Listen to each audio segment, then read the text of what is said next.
Tara Grinstead disappeared on Saturday, October 22nd, 2005.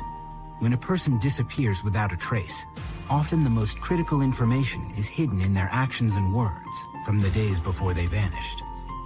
Tara Grinstead's last known whereabouts may hold the clues to what happened to her.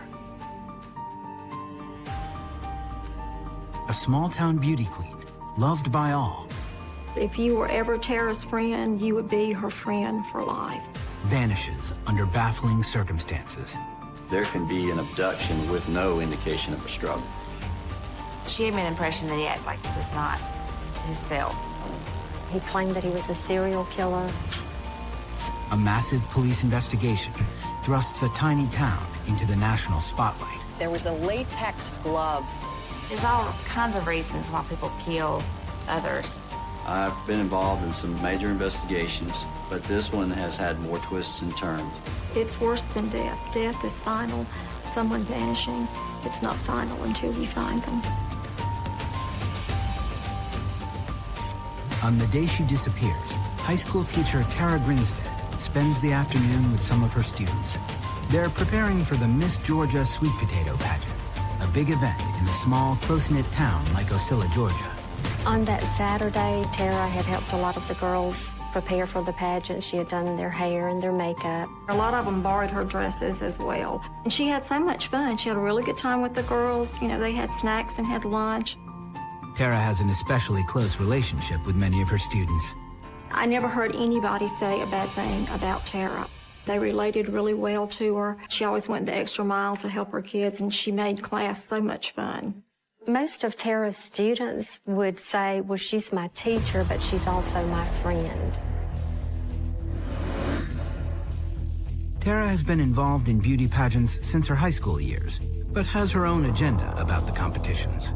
Pageanting was not for show and not for everybody to tell her she's beautiful. I think it gave her self-confidence, number one. I think it bettered her self-esteem. Contestant number 2. In 1999, Tara won the title of Miss Tifton, Georgia. That victory gave her the opportunity to compete in the Miss Georgia pageant. Once you accomplish one of your dreams, I mean, how often do you get to do that? She did by going to Miss Georgia. Tara doesn't win the Miss Georgia pageant, but her family says that for her, winning was never the most important thing. I never saw in her that winning a pageant was an ego thing. It was not about just the title of winning. It was always about accomplishing something. Tara's goal had always been education. She succeeds in funding her entire undergraduate education with money earned from pageants. She knew college is expensive and it was going to be tough on her, and she did not want to burden her mother any more than she had to. After getting her bachelor's degree in education, Tara works full-time and takes graduate classes at night, working steadily toward her ultimate goal, a PhD in education. She had gotten a 6-year degree in administration, and that was what she was pursuing her doctorate in. I think she eventually wanted to be a high school principal.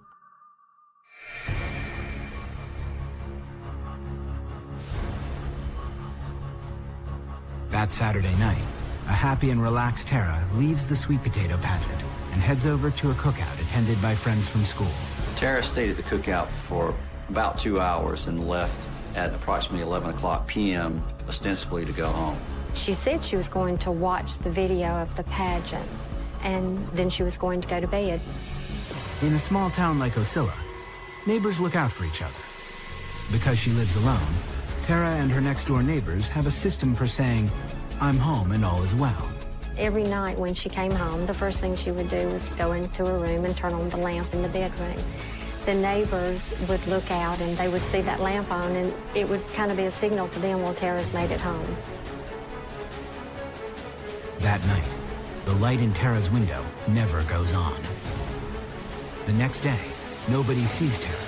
No one is able to contact her, including her mother. The more that she called and the longer the time went on that Tara didn't call her back, she started to get concerned. Sometimes people just want to be left alone. But I can't imagine her ever ignoring her mother's phone call.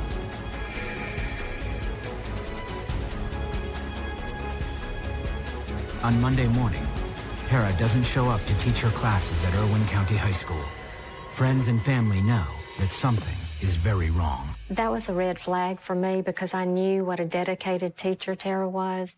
Tara had never missed a day of school without prearranging a substitute teacher. One of Tara's friends calls Ocilla Police Chief Billy Hancock. He indicated to me that Tara had not been seen over the last day, that if the school had been contacted, she had not shown up there. Chief Hancock arrives at Tara's residence at approximately 10 a.m. on Monday. Her car is parked in its usual spot under the carport. The fact that her car was there and she wasn't meant that she probably left with someone. The doors of the car are unlocked.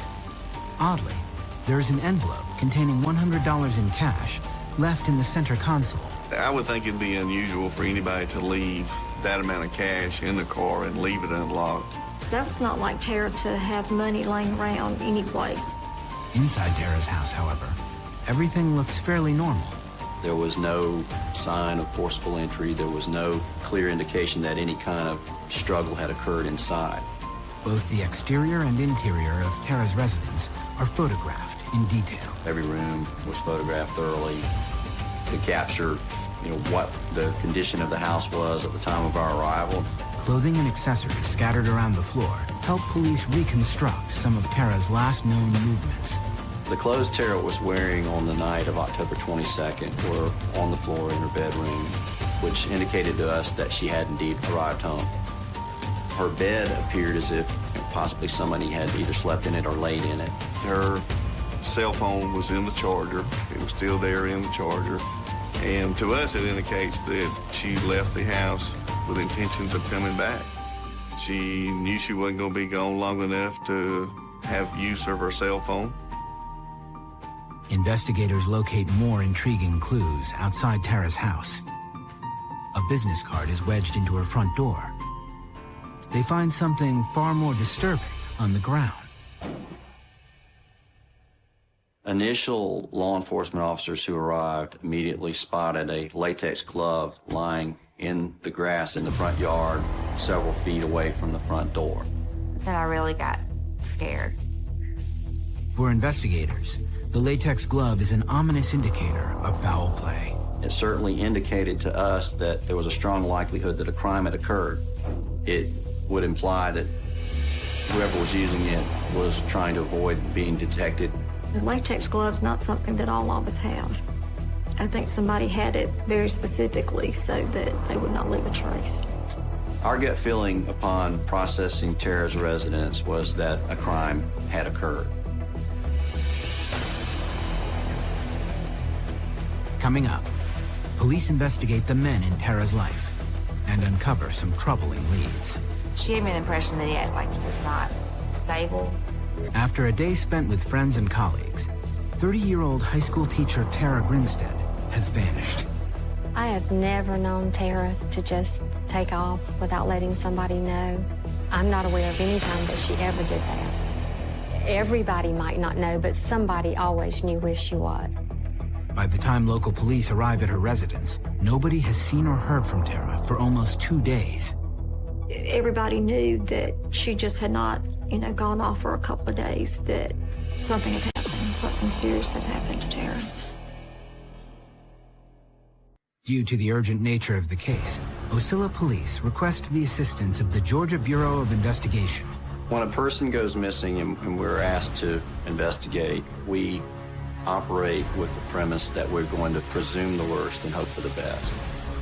To investigators, a latex glove found near Tara's front door makes it look like someone was attempting to cover up a crime. Either there was an abduction of Tara in which someone wore gloves, or they returned to the scene and accidentally dropped the glove. Besides the glove, police have few indications that a crime took place. To us, there was no clear sign of a struggle. However, that doesn't affect how you proceed in an investigation, because there can be an abduction with no indication of a struggle. It'd be quite easy to take someone out of their house at gunpoint and there'd be no disturbance whatsoever. My gut feeling is that somebody came by and she left with someone that she knew, and that something horrible happened after that. Tara's family begins to fear that they might not ever see her again. Meanwhile, the lack of a crime scene presents a daunting challenge to investigators. In a typical criminal investigation, you have an outcome against which you can measure evidence and theories. In a missing persons case, you don't have that outcome, so you can't measure anything against anything. Everything remains in play. Law enforcement seals Tara's house and takes her car and the latex glove in for evidence processing. We actually had a crime lab scientist on the phone immediately who was preparing a plan as to how to handle that latex glove to maximize the possibility of the recovery of evidence.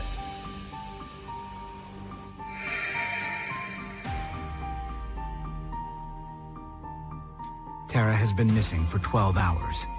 That evening, at Irwin County High School, students and teachers band together in an effort to find her. The first flyer that was made just basically had a picture of Tara and just had the words missing on it. It just described her height and weight and color of her hair and her eyes. The students are coming up and they're like, what can we do? We can't just stand around. And I was so touched that, these kids did that. And, they did this until like 1 o'clock in the morning. Tara's fellow teachers and students design and then distribute hundreds of flyers throughout the Ocilla area. Posters were everywhere in this community. I mean, they were on light poles, in business windows, on cars, just almost everywhere imaginable. Georgia Bureau of Investigation agents interview all of Tara's neighbors and conduct an extensive search of her neighborhood. Also, some tracking dogs were brought in to try to see if they could pick up on any kind of scent of Tara, to see if she had gone somewhere on foot that we might be able to find her. Both the canvas and the search dogs turn up nothing of value to investigators. Searching for clues, they delve deeply into Tara's background. You learn as much about the victim as you can, their timeline, their propensities, their associates. They learn that Tara's circle of acquaintances was huge, from her second job at a department store makeup counter to the various campuses where she took graduate classes. She had been going to school at night for several years, working on her master's and her specialist degree, so that involved a lot of students that she had met that obviously we would not know. But it is closer to home that investigators uncover a deeper mystery. A lot of disappearance cases, you kind of have an immediate focus. You have, a close associate, a boyfriend, or what have you, ex-husband, husband. In this case, what we learned was Tara had several such associates. Looking into Tara's personal life, they find a complex series of relationships with men. Tara was involved romantically with several different persons in a close period of time, and she kept those relationships separate from one another. Investigators focus first on Tara's ex-boyfriend, Marcus Harper. Tara had a long-term romantic relationship with Marcus Harper. They had broken up approximately a year earlier. Tara had ended the relationship because she believed Marcus wasn't ready to get married. Investigators learn that Harper served in the Ocilla Police Department for 4 years and then enlisted in the United States Army Rangers in 2001. And she's very proud of him and what he accomplished because he was really good at what he did. Investigators from the GBI conduct a series of interviews with Marcus Harper. We interviewed Marcus Harper the very first day and talked to him several times after that. Over the years that the couple was together, Tara's friends and family got to know Marcus well. They really looked like a great couple. I mean, he was big and strong, and she was, they were like a really good couple, and I think that they enjoyed each other. Anytime that we were around Marcus, we had a very good relationship with him. He was always very respectful to us. He was always respectful to Tara when we were with them. Anita Gaddis sees her sister's relationship with Marcus quite differently. Tara was a little bit afraid of him. He's been an Army Ranger, and the training that they have is just unbelievable. The things that they can do, the things that they survive. And we stayed in touch with him during his training, and I know what he was able to survive. So I know what the guy's made of. Despite the differing perceptions within her family, investigators find no history of violence in Tara and Marcus's relationship. But they discover that several months before she disappeared, Tara did experience the threat of violence at the hands of one of her former students. He had gone over to her house one afternoon in March of 2005. He wanted to speak to her. The 20-year-old graduated from Irwin County High School the previous year. After taking Tara's history class, he developed a fondness for her. They had a closer relationship upon his graduation. He would speak to her and see her from time to time. I just thought it was, one of her students that had, a crush on Tara because she was so beautiful and so sweet to all of her students. And he was the soul that Tara would have wanted to help. But according to friends, Tara had expressed concern about her former student's behavior. She had told me she'd been having trouble with him, like kind of getting a little too attached to her or whatever, and kind of got an impression that he was not stable. Months before Tara disappeared, he came to her house and tried to physically force his way inside. He wanted to speak to her, and she didn't want to talk to him at that time, and she wouldn't let him in the house, and he became quite upset, loud, began yelling and banging on her door, trying to gain entry. That was a very violent situation. Neighbors actually had to call the police because he was so loud. I was yelling and screaming through the door and banging on the door, and she gave me the impression that he acted like he was not himself. Coming up, in the weeks before she disappears, Tara's personal life begins to unravel. She called hysterically. I said, Tara, are you okay? You are not thinking about suicide. Agents from the Georgia Bureau of Investigation learn that 7 months earlier, one of Tara's former students appeared uninvited at her home and tried to force his way inside. He wanted to speak to her. She did not come to the door. He began to bang on the door. Basically, there started to become a disturbance. I don't know if he read some signals wrong or if he just had a crush on her that he took too far. I believe she just thought he might go away, but I think she realized that he wasn't going away, so she came to the door. They spoke briefly, and I think she tried to go back inside. She then started to shut her door, and he grabbed her on the arm. She pulled away and was able to shut the door. At the time, Ocilla police are unable to get the former student to calm down, so he is arrested for disorderly conduct. According to Tara's handwritten statement to police, he invaded my privacy in my own home. While doing so in a raging and out-of-control manner, I was very scared for my well-being, as well as concerned about him. His actions at the house did concern us, that there was some sort of a connection between he and Tara. She never told me that she had any kind of inappropriate relationship with him. I don't think she did. Still, the former student's strange behavior is reason enough for investigators to look for a connection with Tara's disappearance. We thought it critical to interview him immediately. He was working at a job in Milledgeville, Georgia, about 100 miles away, and we immediately had an agent in that area find him. The former student is able to account for his time on the night that Tara disappeared. Meanwhile, investigators keep digging into Marcus Harper and his relationship with Tara. In February of 2002, Marcus was deployed to Afghanistan. According to her sister, the separation and distance became difficult for Tara to deal with. She said she really could not stay in that kind of relationship because they go overseas and something bad happens to them. You never find them, nobody knows anything. I could tell after that things changed a lot for them. He changed and their relationship changed. But she just didn't want to quit. She loved him. Tara and Marcus end their relationship, but remain in close contact. They still saw each other occasionally. They still talked and emailed and called. And so Tara took that as there was still some kind of relationship. Then, 3 weeks before Tara disappears, Marcus returns home to Ocilla, but doesn't contact her. He had not told Tara he was home. Tara found out that he was back in Osceola and Irwin County from a third party. And that made her very upset. That really devastated her. She felt betrayed, and at that point I said, okay, look, he didn't want you to know he was back. And I remember saying to her, you know, now it's the time you move on, but she just could not quite get over Marcus.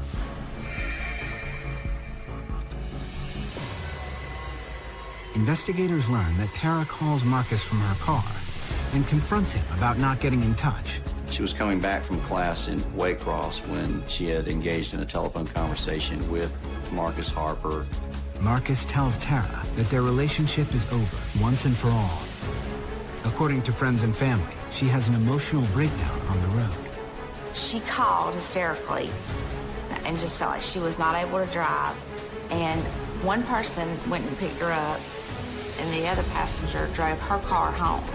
So they took her back to her house, and from what I understand, you know, they had to carry her in, and she was just so, you know, hysterical, crying. Tara's fragile emotional state worries those closest to her. I said, Tara, in these exact words, do you need anything? Do we need to do anything for you? Are you okay? You are not thinking about suicide. No, I promise you, I'm not, and that is not it. She said, I'm a little depressed, which everybody gets, but I am not suicidal.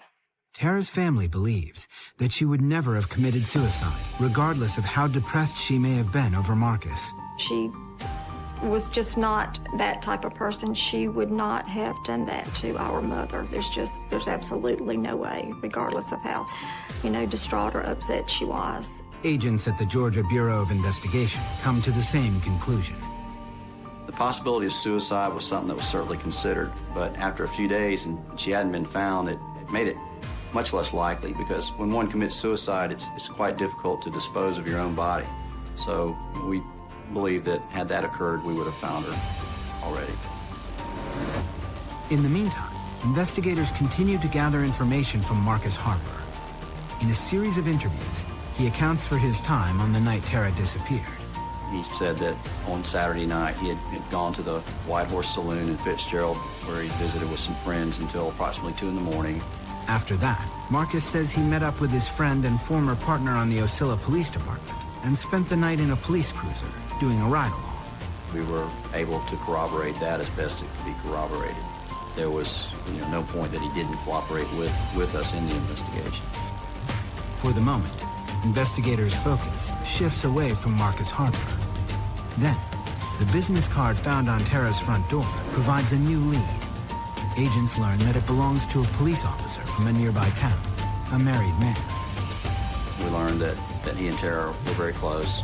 He had been trying to contact Tara all day Sunday and had left a number of messages on her answering machine.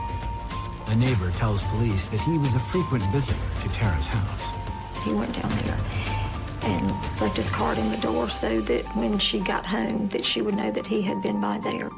Investigators interview the officer, and he provides an alibi for his time the night Tara disappeared.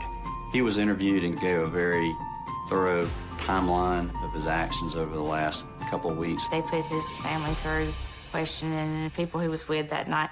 The thing is if he had anything to do with it, he wouldn't have gone down there and left a business card and door, you know.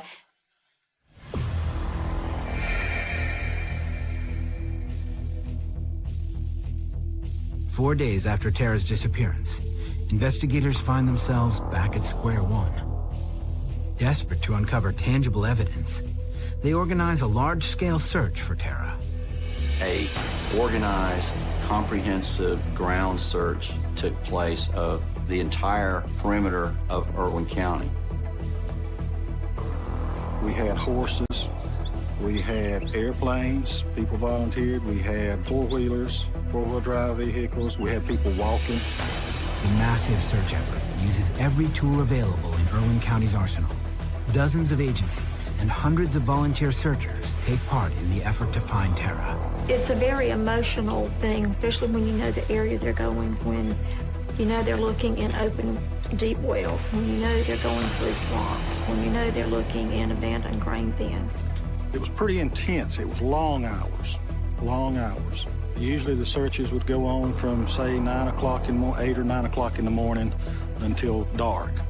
Most of them did not know Tara. They had never met Tara. And you've got hundreds of strangers coming to search for this beautiful person that has vanished. Despite the massive effort, none of the searches come up with any evidence related to Tara's disappearance. It makes you feel helpless because, you know, you want to solve these problems and, you know, you want to catch the bad guy.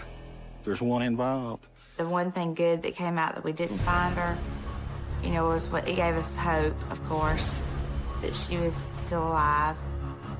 With the search effort yielding no leads, the latex glove found in Tara's yard looms as a piece of potentially critical evidence. Since it was recovered, forensic tests have been ongoing, but agents are circumspect. We weren't real hopeful that we would be able to retrieve meaningful DNA or fingerprint evidence from it, but we had to try. So once we obtained the glove, we took it to the GBI crime lab in Atlanta. Forensic scientists put the glove through a battery of tests, including one looking for the presence of DNA. It's a long shot, because according to police, it's very difficult to recover useful evidence from latex gloves.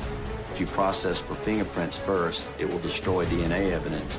If you process for DNA evidence, you may destroy or somehow cause problems with the fingerprint evidence. They basically cut it up based on the probability of which section of the glove would reveal which type of evidence and processed it accordingly.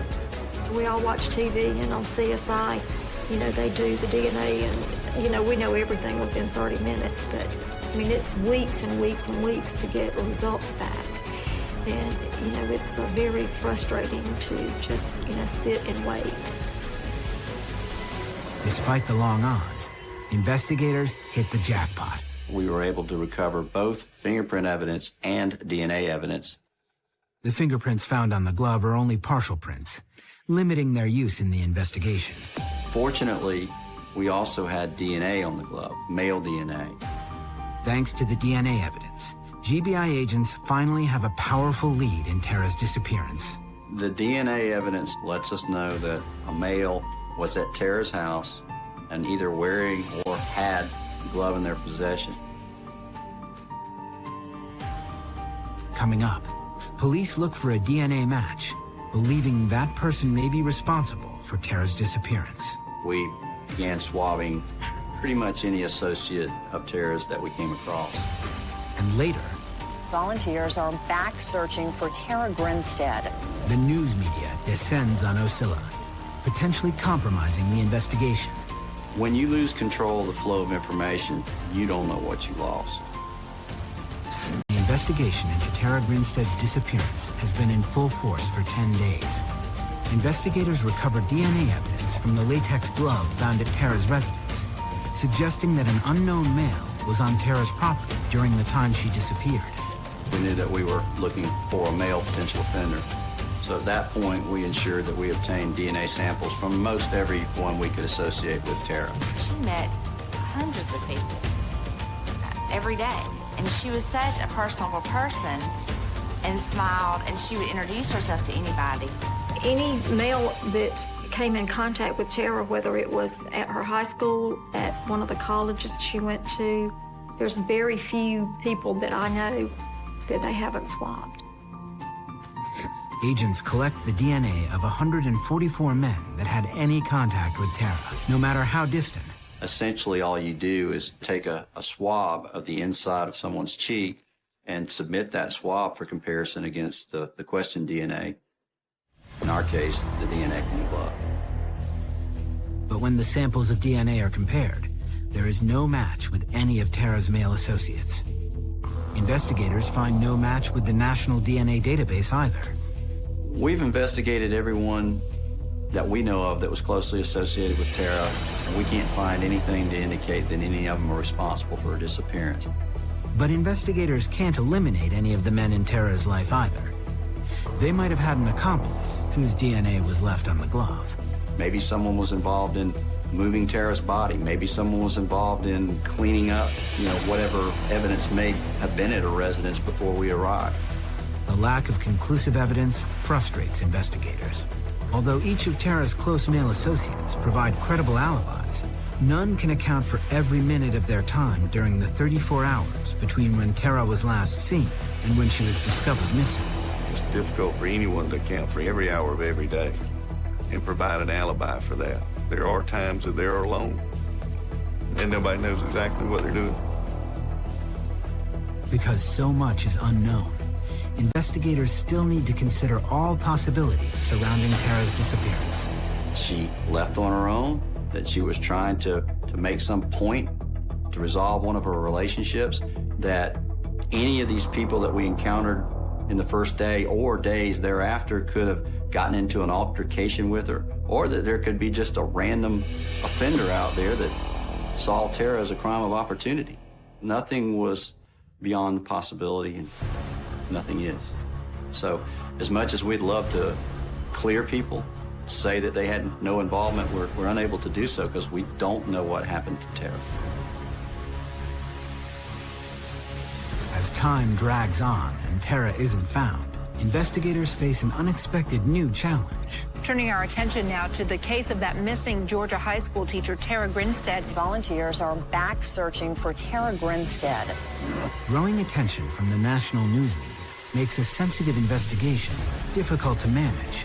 The entire interior of the residence and exterior was being broadcast as newscaster after newscaster toured the residence, videoed it, and put it on the air. Your possible crime scene is all of a sudden exposed to the national media. That's just something that law enforcement isn't used to having happen. According to both Ocilla Police and the GBI, confidential details of their investigation are reported by the news media without their knowledge or consent. Things that were in the residence that we might have used to trip up somebody in an interview was gone. Investigators never wanted their discovery of the latex glove to become public knowledge, but it did. Once it became public, anyone that we interviewed that may have been responsible for Tara's disappearance and was the one that left that glove knew we had it. You might think that he had dropped it somewhere else, or may not even realize he'd left a glove behind at all. Equally troubling, private citizens set up tip lines, but sometimes neglect to share information with law enforcement. One well-known tip line was actually going to the cell phone of a bounty hunter. What information may have been lost because of that, I can't imagine. When you lose control of the flow of information, you don't know what you lost. The sometimes intrusive media coverage also stokes the fires of accusation. With all the media attention, there were a lot of armchair sleuths all over the country that were contacting us and some conducting their own investigation. One website, called Backward State, goes so far as to present excerpts from one of GBI agent Gary Rothwell's television interviews, played backwards. The amateur sleuth claims that the interview audio played in reverse reveals hidden clues about the people responsible for Tara's disappearance. I was identifying the true offender, and all you had to do was play my interview backwards. It was amazing.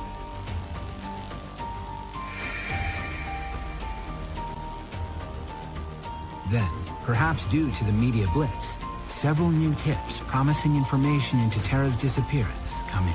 I got a phone call and was told that there had been a fire not too far out of town. And they said, I don't want to upset you, but I just need to prepare you. There is a chance that it could be connected to Tara. There was a residence a few miles from Ocilla where a house burned and a vehicle burned. There were some theories developed that that arson was used to cover up evidence of Tara's abduction. GBI agents and support personnel go to the burned-out house to investigate. We headed to that scene as fast as possible, coordinating, having appropriate personnel to process it. Anytime there's burned bodies or the remains of something are found, it's the first thing that goes through my mind, is it her? But the search effort yields nothing. Nothing at the arson scene was found that could be associated with Tara. In the beginning, every time what sounded like a viable tip would come in, we would immediately think, this is it. After the first probably 2 or 3 times then that happened. You learn to be guarded in your optimism. Over the next few months, more tips come in, but none bring investigators any closer to finding Tara. There's been many times when we had what we call he ain't right moments, where we've encountered people in this investigation that their behaviors didn't seem appropriate. That's happened lots of times. Unfortunately, we haven't found evidence to support those feelings. Most of the time, we found evidence completely to the contrary.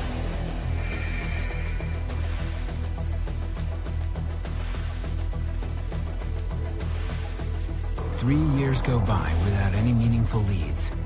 Then, there is a bizarre development in the case. I decided to take a message. I decided to do it on YouTube because there's millions of people that have helped play my game. With his face and voice digitally distorted, a man calling himself the Catch Me Killer posts an anonymous video online.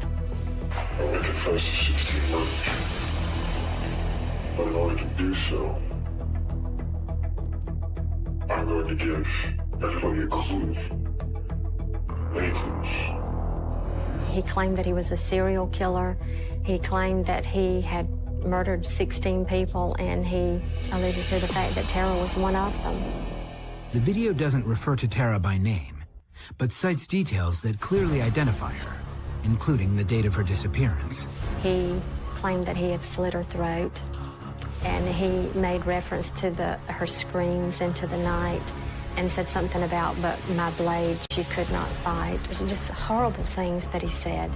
It was almost a sickening feeling to have an individual get up there and say those kind of things. The GBI quickly launches an investigation to identify and apprehend the man claiming to have murdered Tara Grinstead. Here we have a guy who's basically claiming that he's killed a woman we've been looking for 4 years. We had to find him. Coming up, investigators zero in on the Catch Me Killer. We executed search warrants on the basis that Tara was a victim of a crime and that he was the perpetrator. We were looking for evidence of her disappearance and possible murder. By February 2009, Tara Grinstead has been missing for almost 3.5 years. There are still no suspects in her disappearance. But now, a man calling himself the Catch Me Killer posts an anonymous video online. With his voice and likeness digitally obscured, he claims to have killed 16 people, including Tara Grinstead. Once all 16 bodies are found, you'll know exactly who I am. Because I have knowledge that the police know about, the FBI know about, but you don't. Investigators note that the Catch Me Killer appears to possess intimate knowledge of Tara's life. He described Tara's occupation, Tara's participation in beauty pageants, locations on Highway 32, which ran right through Ocilla, Georgia. There was no question he was talking about Tara. I couldn't sleep, I couldn't eat, just hanging on every minute for information. I thought, you know, this is what we've been waiting for, and this is going to be the answer. We're going to finally know what happened to her.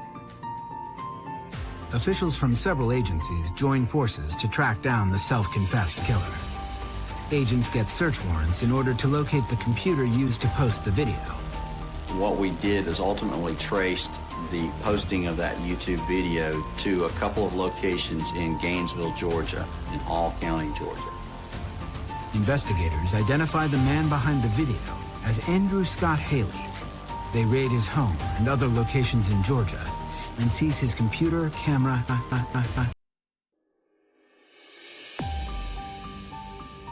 Niqui McCown disappeared on Sunday, July 22nd, 2001. When a person disappears without a trace, often the most critical information is hidden in their actions and words from the days before they vanished. Niqui McCown's last known whereabouts may hold the clues to what happened to her. A young woman with everything to live for. She's gonna marry the man of her dreams. Vanishes from an ordinary laundromat. Nobody has any answers as to where she went and what happened. Turning a family's life upside down. You're living a nightmare. You just wish you could wake up. never dawned in our wildest imaginations that we may not see this woman again. The case stumps police. The case goes cold on us. It just dries up. Until an unsolved murder of a different woman offers clues. It was an anonymous tip, and they just stated that we needed to look at him as a possible suspect. Does someone know what happened to Niqui McCown? Until they can prove it to me, she's still alive to me. July 22nd, 2001. It's a summer Sunday in Richmond, Indiana. And as usual, 28-year-old Niqui McCown attends church with her fiancé, Bobby Webster. Their wedding is just 3 weeks away. We're getting married August 18th, and pretty much taking care of the final steps and stages to get that taken care of. Weeks earlier, Niqui McCown was a bridesmaid at another wedding. A friend's camera captured the only known home video of Niqui. Hi, Mia. Hi, Al. I just want to congratulate you and say I love you. August 18th, Niqui was going to become Mrs. Robert Webster, and she was really, really looking forward to it. She was thrilled. I mean, yes, that's what she talked about. She finally had the man of her dreams. Niqui McCown and Bobby Webster had dated in high school. But they went their separate ways after he left for California in 1991. Niqui moved on to other relationships, and at 19, gave birth to a little girl she named Peyton. She loved being a mother. Peyton's her world. She wanted Peyton to have the finer things in life, so she busted her butt. To support Peyton and herself, Niqui worked for a correctional center in Dayton, Ohio. She started out as just a guard, and from there she worked her way up to a head accountant. She really excelled in just about anything she went after. She had long-term goals. Niqui wanted to be either an FBI agent or a U.S. Marshal. She was going to school. She was taking some criminal justice classes. In 1998, Bobby Webster returned from California. Older and more mature, he decided Niqui was the woman for him, and he proposed marriage. What attracted me to Niqui was her strong will. She knew what she wanted, and she went out and got the things that she did want, and her mind was made up before she even started. Niqui's parents and her 9 siblings are thrilled. This was the way it was supposed to be, you know. She was going to be happy.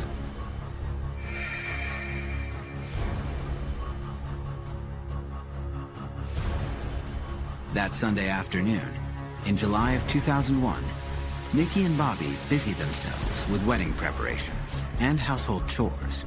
I had made plans to go with my cousin, Billy, to get his tuxedo sized. And she took my vehicle and she took the laundry, and she said she was going to knock out the laundry while I was at the mall. Around noon, Niqui heads to her parents to drop off her daughter Peyton before going to a nearby laundromat.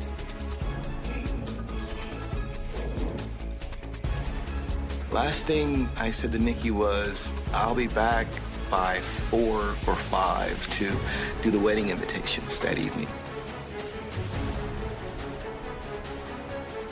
A few hours later, Niqui drops by her parents' house again, while her clothes are in the dryer. During this visit, Niqui seems agitated. Something was really bugging her, like she couldn't throw it off. I kept saying, now calm down, Niqui, calm down, you're gonna be okay. Niqui tells her mom that there are some men hassling her down at the laundromat. And I said, well, Niqui, if it's troubling you that much, my washer and dryer is downstairs. Just go get your clothes and bring them here and finish drying them down there. She said, I'll be okay, Mom. Minutes later, Niqui leaves her parents to return to the laundromat. She said, I'll be back, Mom. And I said, okay, and that's it.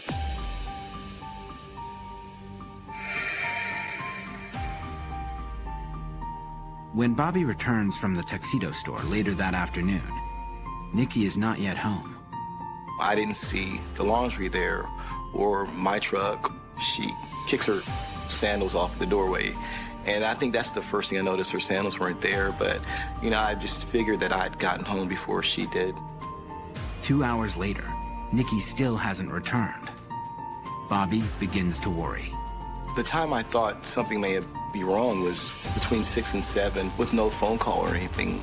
And then from that point, it went to another hour. There's been no word.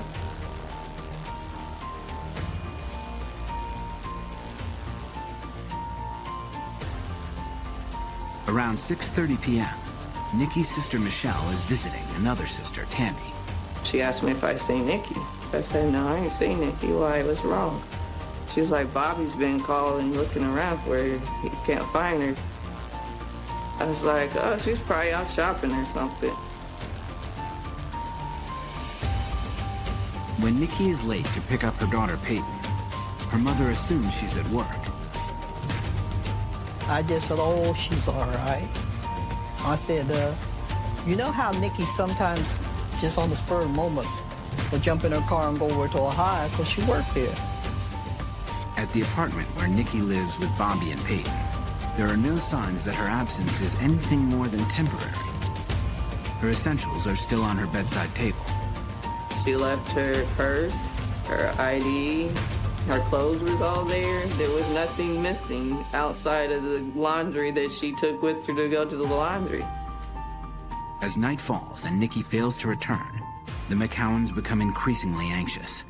Everybody seemed a little concerned, but the last thing we would think that she was missing. But by 10 p.m., Niqui's fiancé senses that something is very wrong. The first thing went through my mind is something has happened as far as a vehicle accident or something like that. We drove to Dayton to see if she might have been stuck or she didn't have a cell phone or anything, way to call nobody. The family checks along the highway, but there is no sign of Niqui. By 2 a.m., the McCowans are racked with worry. Everybody seemed really, really concerned. It seemed like it was really starting to hit everybody at that time. Niqui's father insists the family go to police immediately and fill out a missing persons report. When he did that, I knew something was up because he was always the one that says, out of all my kids, this is the one I know can handle anything. But now, in the space of a single Sunday afternoon, the McCowans' world has been thrown into chaos. My head got to spinning. Where is Niqui? Coming up, suspicion focuses on someone close to Niqui. There wasn't any question that he was being deceitful or lying. On Sunday, July 22nd, 2001, 28-year-old bride-to-be Niqui McCown disappears from a laundromat in Richmond, Indiana. She lived life. She lived it to the fullest. It never dawned in our wildest imaginations that we may not see this woman again. I mean, that was the last thing to cross our mind.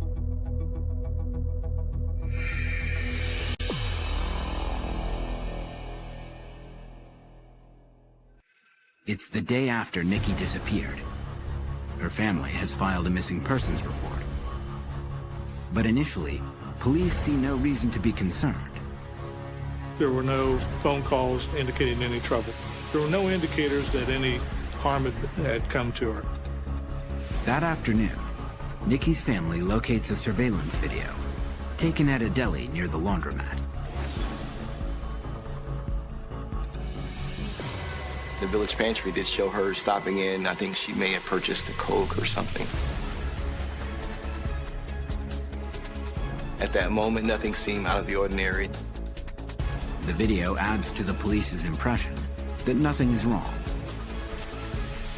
We can see her car sitting on the lot, and then we see her leaving, and no one following her. Earlier that Sunday afternoon, Niqui told her mother she'd been hassled at the laundromat. Police checked, but no one remembers seeing anything. They had no information that was any altercations outside the laundromat. Nothing really raised red flags on it. Police instead speculate that Niqui may have voluntarily left her fiancé. We thought, well, okay, were they fighting, were they arguing, or does she have cold feet? And just decide that, hey, you know, I'm taking off. The members of Niqui's family disagree. They don't believe Niqui would willfully disappear She wouldn't leave Peyton. I knew this wasn't her. And she wanted this wedding so bad, so why would she walk away from it? Niqui's sister decides to make her job the test. I knew she didn't miss work. Work was Niqui's life. If Niqui doesn't show up at the Montgomery Pre-Release Center in Dayton, then something awful has happened. They buzzed me in. I came in, said, have she showed up for work yet? They said, no, we haven't seen Niqui. At that moment, I broke down. I started crying my eyes out. Oh my God, what's happened to Niqui? I went outside, and I just started walking the yard. And I said, where's she at, Lord? And I kept saying, Lord, just bring her home. I don't know where she's at, but just bring her home. Immediately, the family hits the road in search of Niqui. We were looking, searching, knocking on doors everywhere that we think she may have gone. We passed off flyers, trying to get some attention for Niqui so we could get some help. For police, Niqui's failure to show up at work also raises a red flag. That started the process. We put investigators out checking hotels. They start making phone calls. Police also knock on doors near the laundromat, hoping to talk to people who frequent the area. We had investigators go down there and interview people to see if they knew anything about her, remember seeing her. This foray turns up nothing concrete. Niqui's cell phone and bank accounts also lead nowhere. And a helicopter search over Richmond and Dayton fails to find Niqui's missing vehicle. Despite the lack of physical leads, police soon hone in on a possible suspect. It's the man Niqui was planning to marry. In the days after Niqui's disappearance, Bobby Webster's actions strike investigators as suspicious. The day after she goes missing, he calls the community college where Niqui was taking classes and wants to collect her unused tuition money. Right off the bat, he calls the college and is wanting all of her college money. He gets so irate with the person he talks to on the phone, lady that's in charge of the financing, talks to him and tells him that she has no money, that her college is being paid by her employer. We find out that on Wednesday, he goes to the jewelry store and tries to take back the wedding rings that she had purchased for him. By midweek, police say, Bobby Webster has canceled the wedding and demanded the deposit back. Word of Bobby's actions reaches Niqui's family. He's talking about canceling the wedding like he knew she wasn't coming back. Why would you cancel a wedding so fast? Niqui wanted to get married so bad, so why are you already automatically giving up on her? Bobby denies canceling the wedding. I never told anyone it was even canceled. But at that time, it's obvious the last thing on my mind is this wedding. I want Niqui, and then the wedding is second to that. He also denies trying to wring money out of Niqui's college. Yes, I inquired about her student loan, but I wasn't trying to get it. The ring, he says, was returned for good reason. I just wanted the deposit back to buy a cell phone because we didn't have one at the time, and there was so much running around involved. I just thought that might be a tool that would help us. Nevertheless, police ask Bobby Webster to take a polygraph test. One of the questions that they ask him is, did you have anything to do with the disappearance of Niqui McCown, or do you know anything about her disappearance? And he said no, and according to the polygraph operator, it about blew the needle off the chart, indicating that he was lying to us. The question that we're asked was, do I feel responsible? Who isn't going to feel responsible for not being there to protect their woman if they think she was in a position where she needed help? In spite of Bobby Webster's actions and the failed polygraph test, police do not arrest him. We still have no evidence to link him to any crime. There's no proof at this point that anything happened. They don't have any evidence to suggest that you know, there was a murder, that anybody did anything that they shouldn't have to Niqui McCown. All Richmond detectives can do is label Niqui's fiancé a person of interest. The person of interest, by definition, is someone who is able to give the police information that can help them with a case. He knows something more than what he's telling us, and it's a matter of trying to get him to talk. I have no knowledge of anything that happened to my fiancée, Niqui McCown, that day. Why would I want to do anything to the most wonderful person in my life? Webster believes that the police's focus on him is using up valuable time in the investigation. You can't get any further off the scent of the trail than now messing with me. I knew that. They didn't, but I did. So I kind of had doubts that they would even solve this case. At this point in the investigation, detectives have no other significant leads in the case. As days turn into weeks, the lack of progress angers the members of Niqui's family.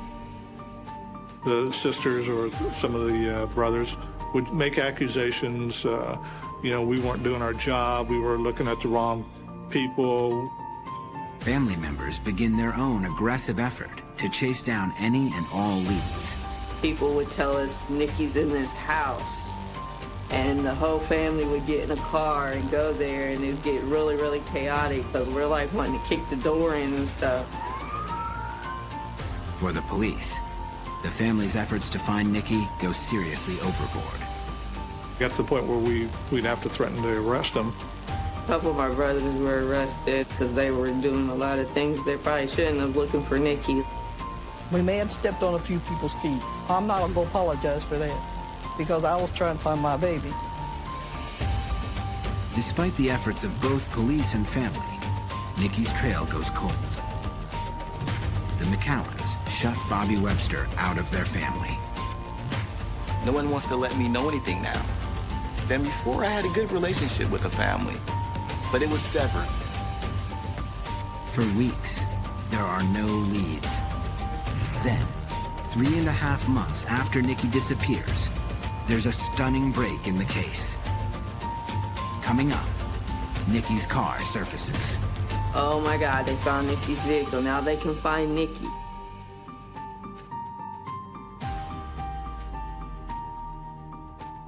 Almost 4 months have passed since 28-year-old Niqui McCown went missing from a laundromat in Richmond, Indiana. Police have tried to connect her fiancé, Bobby Webster, to her disappearance. I felt like an outcast. I felt like everyone just locked me away in a room and just judged me. It's unfair, but it's the path I guess God chose for me to go. Police acknowledge there's no evidence that Webster is involved. We have a lot of information, but it doesn't take us anywhere. So that leads us to a dead end.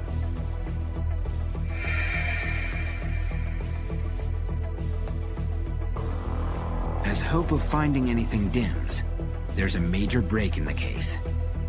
We got a phone call from Montgomery County Sheriff's Department. Niqui's vehicle has surfaced in Dayton, Ohio, 40 miles from her home in Richmond. They had located the vehicle in an apartment complex called Meadows of Catalpa. Excited by the new lead, Richmond detectives rush to the site of the vehicle. There, they capture their first significant piece of evidence on camera.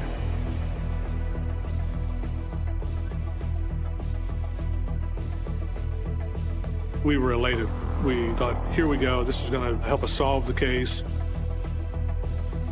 My heart stopped. I felt like, oh my God, they found Niqui's vehicle. Now they can find Niqui. The vehicle has been left in the parking lot of a Dayton apartment complex. Amazingly, though Niqui disappeared almost 4 months earlier, police find her laundry. It's still inside the car.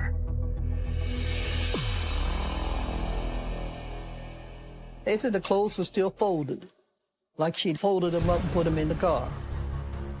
There's her laundry, there's her car, so where's Niqui?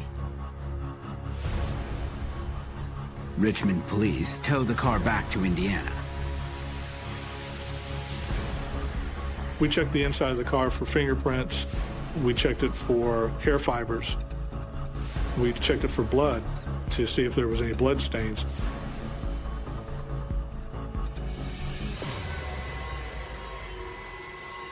Nothing turns up. No signs of a break-in or a struggle. No fibers and no strange fingerprints. It was hard even for us as law enforcement officers to take because we based our hopes so much on finding the car. It was a major disappointment for us. It broke my heart. Now we're back to square one. The car doesn't yield any leads, but the location where it's found does. A man named Tommy Swint lives just a quarter-mile away. It turns out he once had a complicated relationship with Niqui. Tommy Swint was a co-worker of Niqui McCown's at the Montgomery Pre-Release Center. To what extent their relationship extended is kind of up in the air. Detectives quickly discover that Niqui and Tommy Swint had conflicting ideas about their friendship. He was more like a big brother to her, but in his eyes, I think that he was looking at her in a different light than she was looking at him. They also learned that Tommy Swint had a violent streak, one that Niqui's sister Michelle had experienced years earlier. I had stopped by Niqui's apartment. Outside, I could hear her screaming, and as I opened the door, she's sitting on a chair with her foot inside his chest. He's like leaning over, and she's like, "Help, he's trying to rape me." I felt that if I hadn't stopped by that day and I hadn't walked in the door, that he may have raped Niqui. Now, detectives want to talk to Swint, but Swint will not cooperate. And without specific evidence, police cannot force him to do anything. Like Bobby Webster, they tag him as a person of interest. We're not saying at that point in time that he actually killed her, but he's got information that could be helpful to us to lead us to her whereabouts and what happened to her. Despite having two persons of interest, the investigation stalls once again. It just dries up. The case goes cold on us. The McCowans struggle to keep Niqui's case in the public eye. That's the thing that they tell you to do. Keep it in the media's attention. Don't let them forget.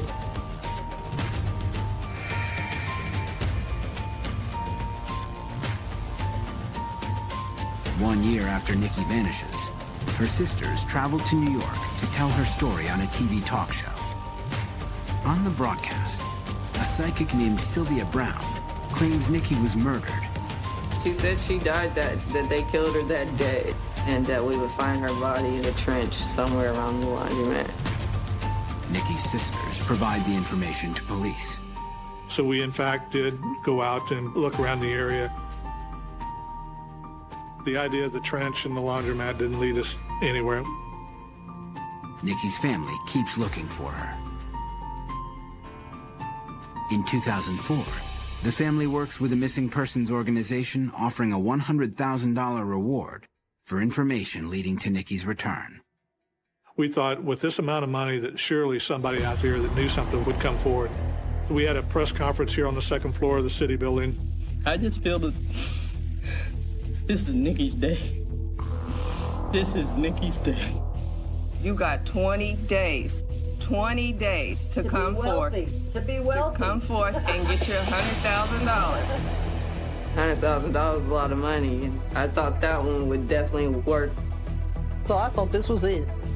Somebody's finally gonna talk. But they did.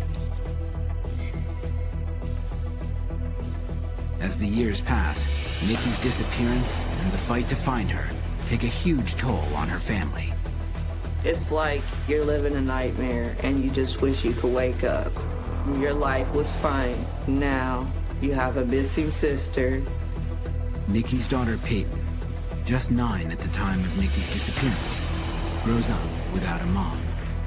For the longest, I didn't like to hear the word mom. It was hard going around watching all kinds of daughters and mom holding hands and being happy together. With Niqui gone, it's Niqui's mom and sisters who raise Peyton. On the 5th anniversary of her disappearance, family and friends gather to remember Niqui. We gathered at the laundromat and we had candles lit. Peyton, just 14, addresses the crowd and pleads for her mom's safe return. Please, just do it, just not for the family. Just do it for your own good. Just do it because you feel bad for us or something. Just don't keep her away from us because she needs us and we need her. Despite all their efforts, the family of Niqui McCown cannot prevent her case slipping from public view. Then, without warning, 6 years after the investigation, a bombshell. Coming up, police learn that Niqui's former co-worker is connected to an unsolved murder of a different woman.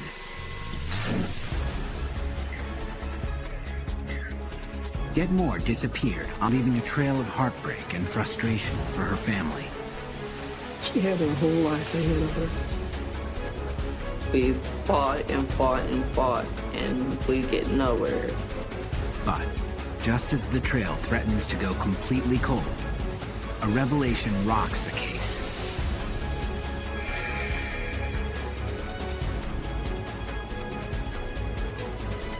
Six years after Niqui vanishes, Richmond detectives receive some shocking news. It concerns Tommy Swint, the man who worked with Niqui and once threatened her. Detectives still consider Swint a person of interest in their investigation. They're convinced he knows something. Now, they're stunned to learn Swint has been hired as a police officer for the city of Trotwood, near Dayton.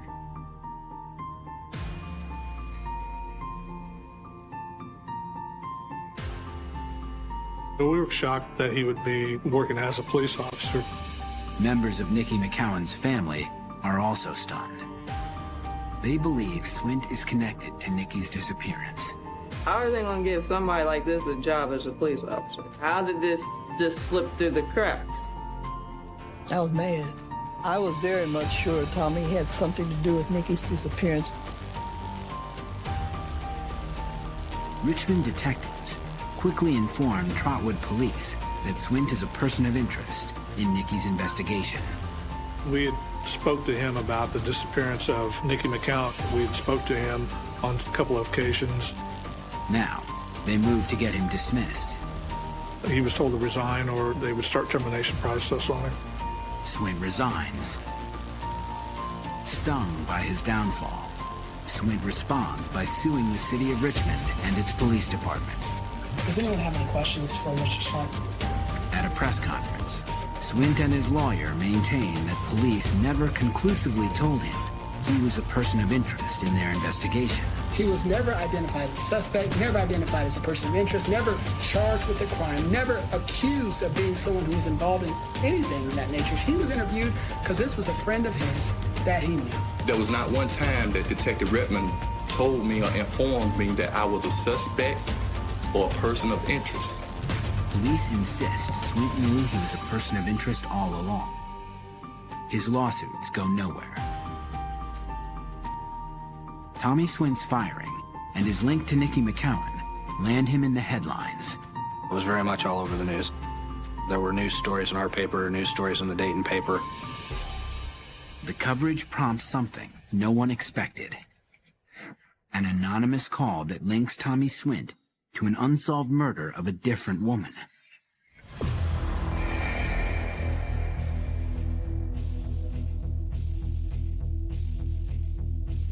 We get a call from Dayton Police Department, one of their detectives that works cold case homicides. It's Detective Patty Tackett. Dayton police have received some explosive information about Swint. It was an anonymous tip that called in, and they just stated that we might want to look at him as a suspect. Gave very limited information, but just to the fact that we needed to look at him as a possible suspect. The tip linked Swint to an unsolved murder. 16 years earlier, some forest workers had found a body in a pile of brush near Dayton and reported it to police. What they discovered there was a blanket wrapped around and taped around the body of a young female. The body was identified as 33-year-old Tina Marie Ivory.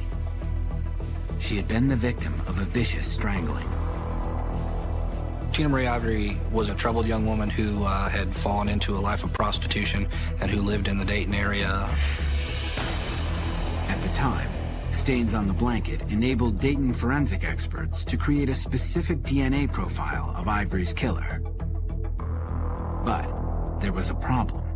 Detectives needed a suspect, a potential match for their profile. We can get DNA off of a victim or from a homicide scene, but that DNA is only as good as if we do have the suspect's DNA. There were no suspects in the Ivory case, so no match for the DNA profile. Like the McCown case, the Tina Marie Ivory investigation went cold and stayed that way. For 16 years, they hadn't had any information as far as who did this to this woman. Until November 2007, when police received that anonymous tip linking the Ivory murder and Tommy Swint. Now, armed with that tip, Dayton detectives reactivate the Ivory investigation. First thing that they needed to do was to be able to find if there was a way to match the DNA that they had from 1991 to Tommy Swint's DNA. Aware that Swint is a person of interest in the McCown case, Dayton detectives approached their counterparts in Richmond. And we just follow up on that lead, which took us to Richmond, contacted Richmond. Incredibly, Richmond police can provide Dayton detectives with Swint's DNA. They have a sample. Just a few months earlier, during the controversy in which Swint was ousted from Trotwood Police, Richmond detectives saw their opportunity to obtain Swint's DNA. He was telling the public and through his attorney that he'd more than cooperated for the Richmond Police Department. That's when we said, okay, if you say you're cooperating, give us your DNA. At police headquarters in Richmond, officials took the sample from Swint. We take DNA samples for several reasons. Is one, if something would show up later on, if we could find Niqui McCown's body, if there was any DNA on her, we would have that to match up. Now, Richmond police send Swint's sample to Dayton's crime lab. We were able to take his profile and match it against the DNA profile we made during the analysis of the samples taken from the clothing and the wrapping material of the victim. They were able to match that with DNA that was found on the body of the female that was murdered. Detectives have matched Swint's DNA to DNA from the Tina Marie Ivory crime scene. But they still need to tie Swint directly to her murder. Just because you have DNA on a body doesn't make that person the person that murdered her. You have to get more evidence that puts Tommy Swint's DNA there. Detectives must place Swint at the scene of the crime. Forensic experts re-examine the major evidence in the Ivory case. We also had the tape that was used to bind the victim. So the fingerprint examiner looked at the tape again. Amazingly, the re-examination reveals a further impression, unseen 16 years earlier. They were able to lift in a palm print from tape that was used to wrap the body that they didn't have the technology to get back in 1991. Then the next hurdle was to be able to match the fingerprint to Tommy Swint.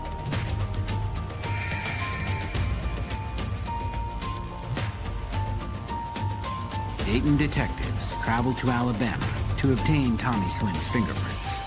Their prime suspect has recently relocated south.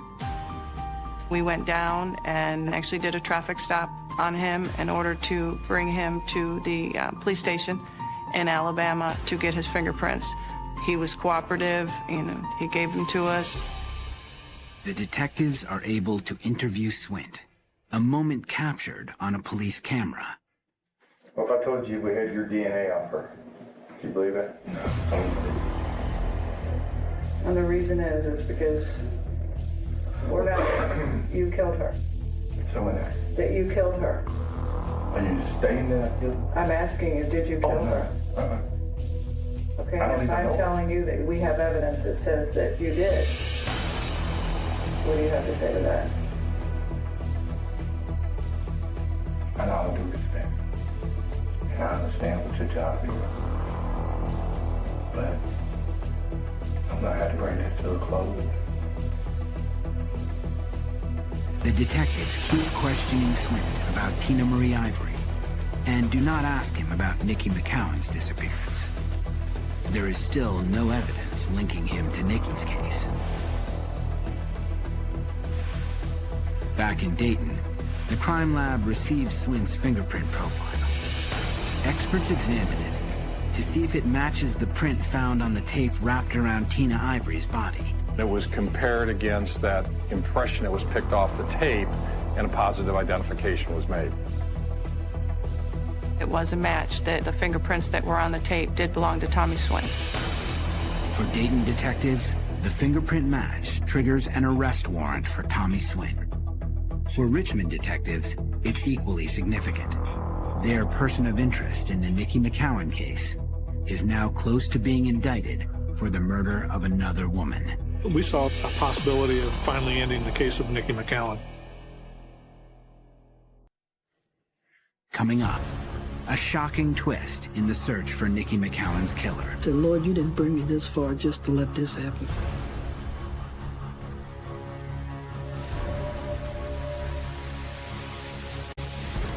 Now, authorities are closing in on Niqi's former friend and co-worker for the murder of a different woman.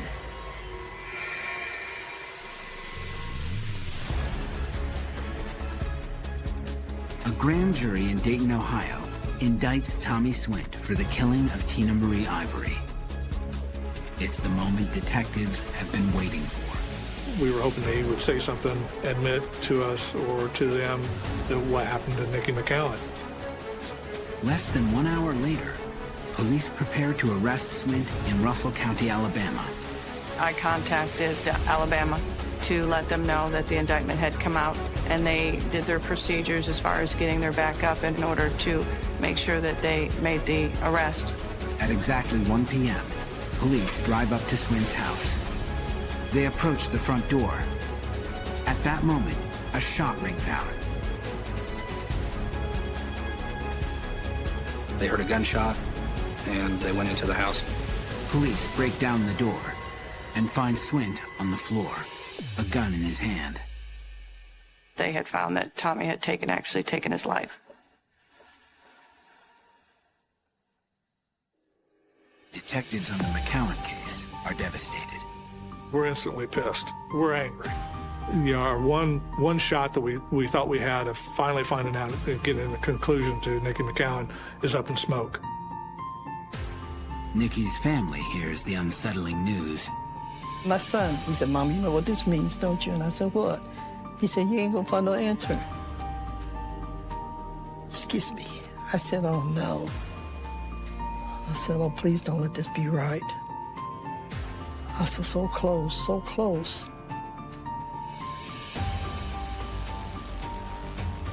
Nine years after Niqui McCown disappeared from the laundromat in Richmond, her case has no resolution. Still, her family is grateful that Tina Marie Ivory's family has some answers. I feel blessed that Niqui at least brought closer to Tina Marie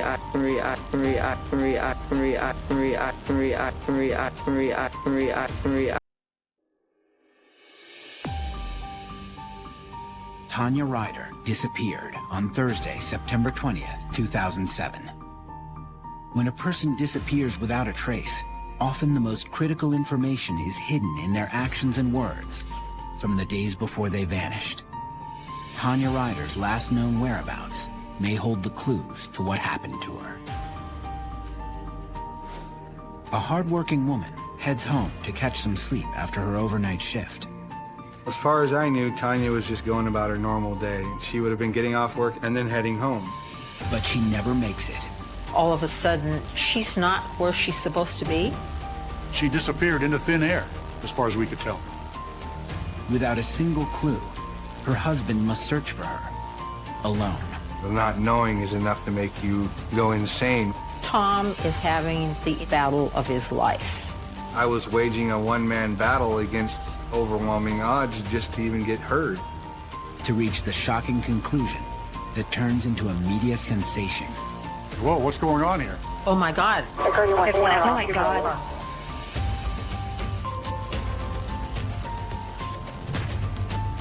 Thursday, September 20th, 2007, is an ordinary autumn day in Bellevue, Washington, just east of Seattle.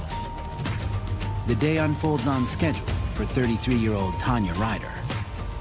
Tanya actually had 2 jobs. One of them was at Fred Meyer in the health and beauty aid section as a stalker. So that's an overnight shift. She finishes her overnight shift at 9 o'clock that morning. From Bellevue, she will head down Highway 169 to her home in Maple Valley for a few hours of sleep. And later, she will return to Bellevue for her day job, overseeing the fitting room at a department store. She was a dedicated worker. If she said she would be there 5 minutes early or 15 minutes early, she was there on the dime. Tanya's husband, 39-year-old Tom Ryder, also works 2 jobs. By day, he clears land for new housing. By night, he delivers pizza. We were working insane hours, but we had a goal in sight. They're building their dream house, overlooking the tranquil Puget Sound. Well, the idea behind all of this work and all of these hours was to make sure we had enough money to complete the house. Well, they felt that if they put in a lot of hard work and a lot of long hours, that they could eventually slow down and enjoy the house and each other. Tanya and Tom have been happily married for 7 years. Like many couples, their personalities are actually quite different. Tom is very vocal, very jovial, very outspoken. He's a prankster, whereas Tanya is very quiet. She doesn't speak unless she has something to say, and Tom will just talk your ear off. I'm an outgoing, boisterous idiot. Tanya's the other half of me. She's able to keep me in line. If you have Tanya here, you have Tom there to balance her. This is a marriage made in heaven. For now, Tom and Tanya Ryder are living in a house in Maple Valley. Their heavy-duty routine leaves them with little time to relax. They pass through the house at different times and can easily go 3 or 4 days without seeing each other. We had to schedule a time when our days off matched to actually even say hello. That's pretty crazy.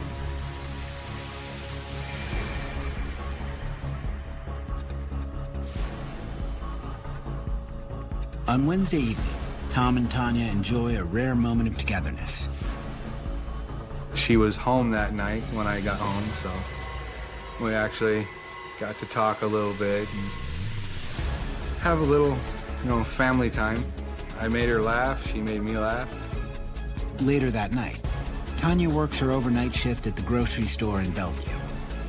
At 9 a.m. on Thursday morning, Tanya leaves the store and starts to head home. Well, as far as I knew, Tanya was just going about her normal day. She would have been getting off work at 9 o'clock, having breakfast, and then heading home. Little does Tom know, Tanya never makes it home that day.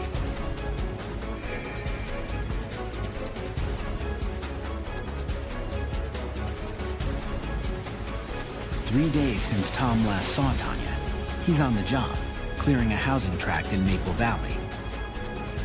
The city was requiring the wetlands be cleared of all what they called hostile vegetation. It's like blackberry bushes.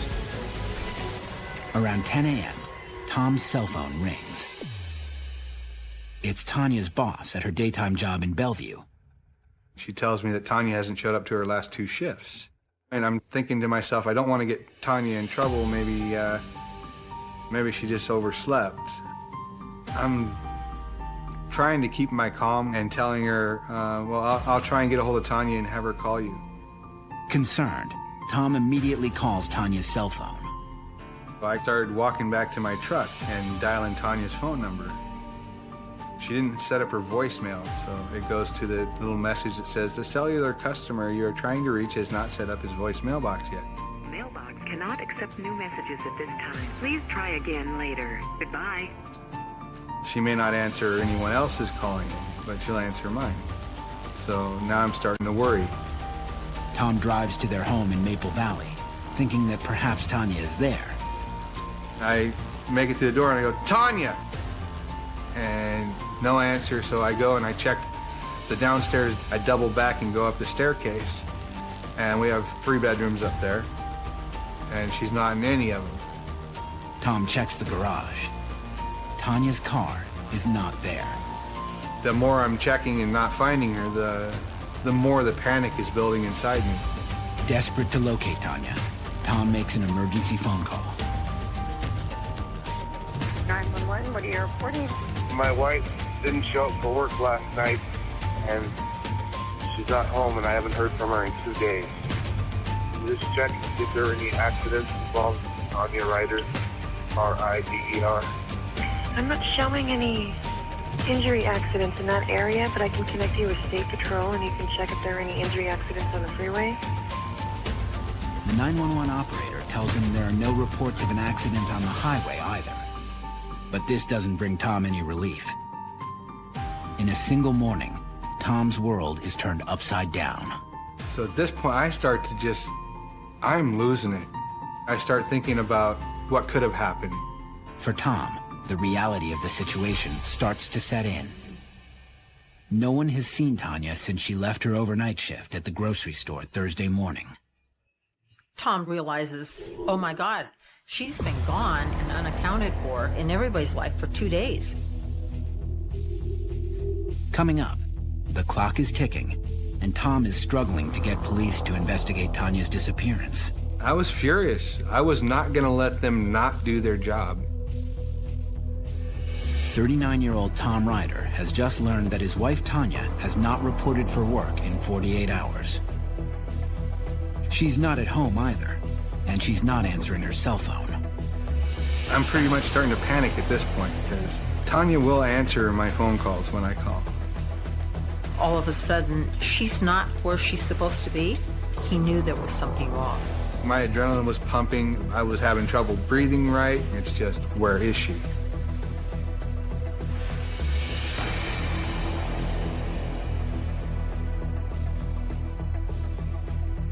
There is one more place Tom Ryder thinks to check. I'm headed to her second job, just in case. That's my last safe possibility that's in my brain, is that they've changed her shift and she had to work at her second job. On the highway to Bellevue, Tom keeps trying her cell phone. There's no answer. So, of course, his mind starts playing mind games. The what if? Has someone kidnapped her? Is she alive? Is she dead? Somebody stole her car. Somebody robbed her at gunpoint. She's got amnesia and she's in the hospital and they stole her wallet and have her ID. All these different possibilities are just flooding into my mind. Nearing Bellevue, Tom calls 911 again. This time, he wants to report his wife missing. 911 connects him with the Bellevue Police Department, and they make arrangements to meet him and interview him to see what's going on with his wife. Minutes later, Tom arrives at the department store where Tanya works. He meets the store manager, and they start talking before the police arrive. The manager tells Tom that Tanya is due at the store within the hour for her regular shift at 1 o'clock that day. Tom waits anxiously to see if Tanya will show up for work. My brain is still trying to cling to the safe possibilities. It's still trying to believe that she's going to be here and everything's going to be all right. 1 o'clock passes. No Tanya. When she had a schedule, she stuck to it. And so Tom knows that when she has not shown up for work, he has a reason to be really alarmed. For Tom, there is no longer any question about it. Tanya has truly disappeared. It was painful and scary, and it was like someone had just torn duct tape off of my eyes. I was in a mode that I hope no one ever has to go through.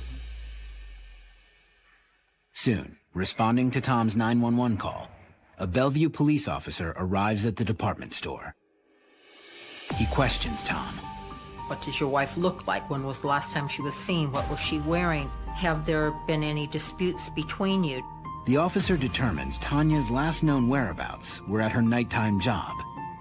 Immediately, they call the grocery store to speak with Tanya's boss, who is able to locate a security video that shows Tanya leaving the store at 9 a.m. on Thursday, September 20th. It's the last time anyone sees Tanya Ryder. The tape showed Tanya leaving, walking into the parking lot, apparently normal. No one was following her. They do have her leaving at 9 o'clock in the morning, Thursday the 20th, and getting into her car and driving away. She didn't look stressed, like she was being followed.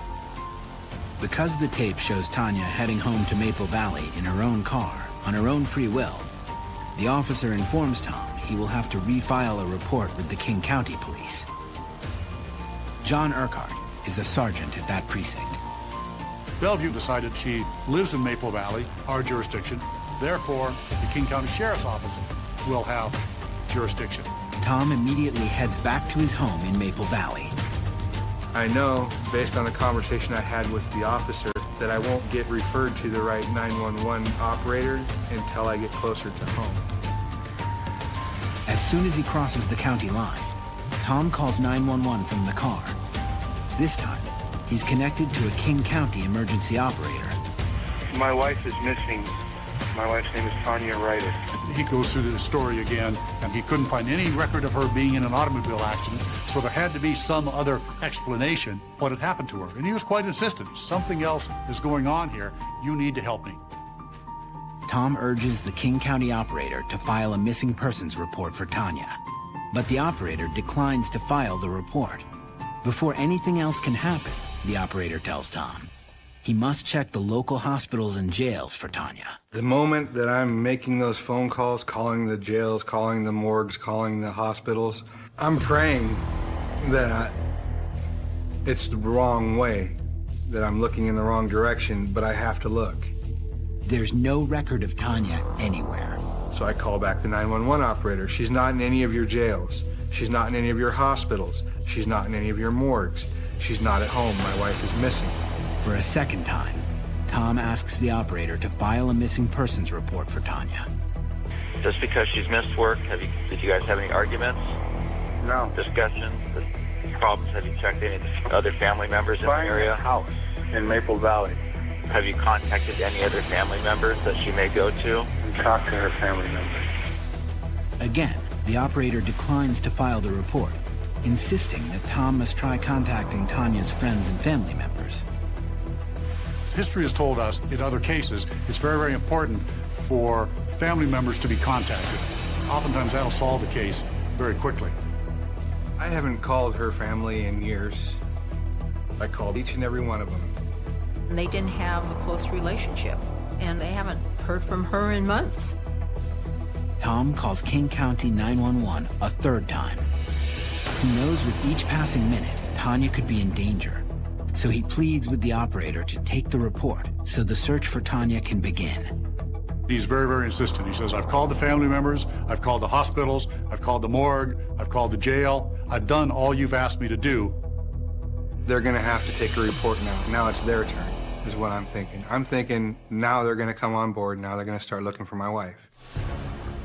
But instead, the operator declines to file a missing persons report for a third time. He cites certain criteria that Tanya's disappearance must meet before it becomes an active case. Is the person suicidal? Are they being treated for a mental health issue? Are they elderly? Is there some sort of suspicious circumstance that surrounds their disappearance? But Tanya's disappearance does not meet any of them. Can you send an officer over to at least take the report? Officers don't take these reports in person. She does not meet criteria for to take a missing persons report on. She is an adult. She's not been suicidal. What we're telling you is that she doesn't meet the criteria. Tomorrow. Okay. What we're telling you is that she doesn't meet the criteria. Okay, we don't go actively searching for missing people, sir. Even the checkbooks are here. I'm telling you, something has happened to my wife. The 911 operator suggests to Tom that Tanya likely left on her own.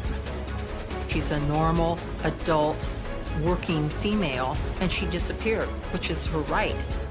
She's over the age of 18. She's an adult. She can go where she wants, and she doesn't have to tell you. Shocked by the operator's refusal to file a missing persons report, Tom struggles to contain his anger. You're treating it like, oh, well, this idiot, his wife just left him. Oh, hell with it.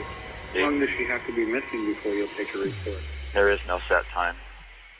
What you're telling me is unless she turns up dead, you're not going to care. At this point, I am trying very hard to keep an even keel in my voice.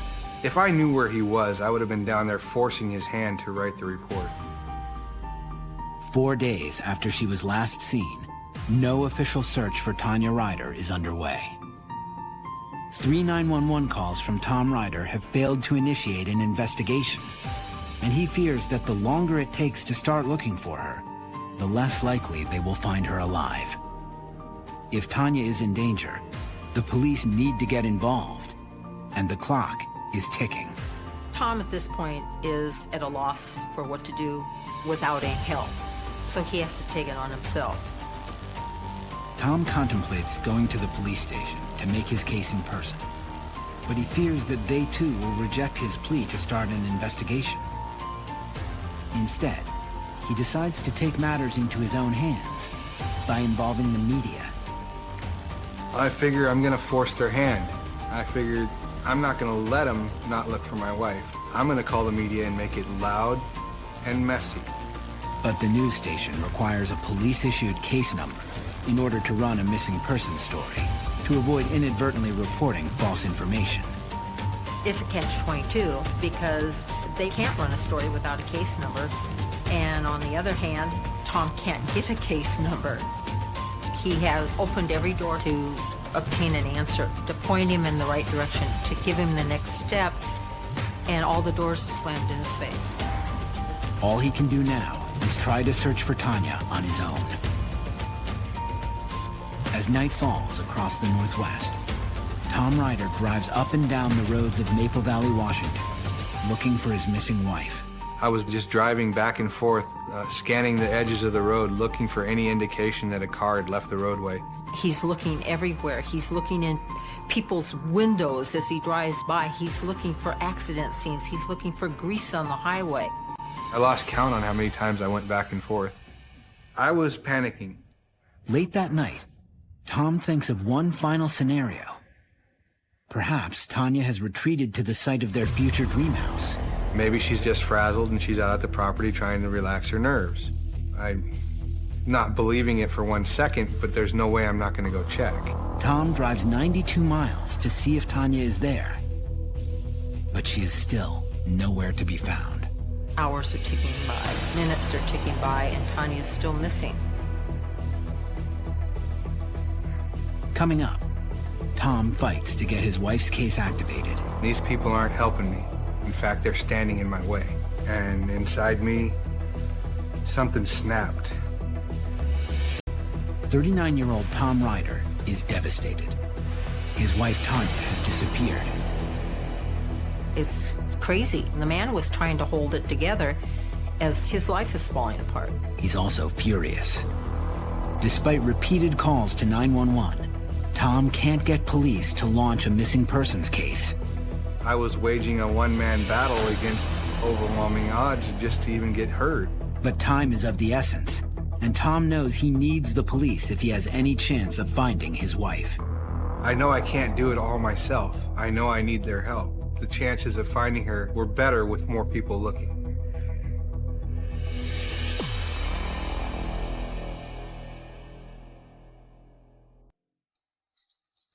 Four days have now passed since Tanya Ryder went missing. Tom makes his fourth call in 48 hours to 911. Operator 65. Hi, it's Tom Ryder again. This time, to Tom's surprise, he gets a different response. This different operator made a different subjective decision from the standpoint that Tom had done everything else we've asked him to do, and she's still not home.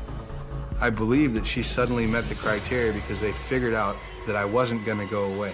What's going to happen is we're going to lift her And if someone runs her name anywhere in the country, they will know that she is missing and they'll call. The King County Police finally agreed to take a missing persons report. And he's really kind of shocked. Wow, the door opened. The name Tanya Ryder is finally in the system. And they said, well, we're going to send an officer out to take your statement. And that was a great relief for Tom. He couldn't relax, but at least he could grab a breath. 5 hours later, a King County police officer arrives at Tom's home in Maple Valley. He hasn't even gotten out of the car yet, and I'm standing there waiting for him at his door. I tell him the same things that I told the 911 operator. I need your help to find my wife. Tom invites the officer to search his home. I say, if you'd like to search my house, you don't need a warrant. You can look right now. Tom wants the police department to know, I want you to do whatever you have to do in the least amount of time to do it in order to find my wife. There's something wrong. I feel like she's in danger.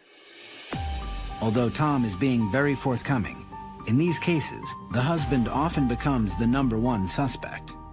He asked me to wait in the driveway because he wants to search the house without me leading him or anything like that. We're real interested in kind of looking around and determining, did she pack a bag or personal items missing, wallet, credit cards, money, that sort of thing. He doesn't see any blood spatter. He doesn't see furniture turned upside down. He doesn't see any indication of dispute. He noticed the things that I was telling him, that her paychecks were on the banister, her bank card was on the counter. Nothing was missing from the house, and in fact, some of her credit cards were still there. The officer tells Tom that a King County sergeant will still have to determine whether or not a detective will take the case. So again, Tom is kind of 1 step forward, 2 steps back. But meanwhile, Tanya's disappearance has a case number now, so the media will run the story. He gets it out on the news to let the public know that his wife is missing. Bellevue police say a surveillance tape shows the 33-year-old 5'10" blonde woman getting into her car and driving away as normal as can be. Tom says there is no reason for her to run away, and now he's putting up a $25,000 reward to help find her. I called every local media outlet at this point. I was going to make sure there was going to be an investigation.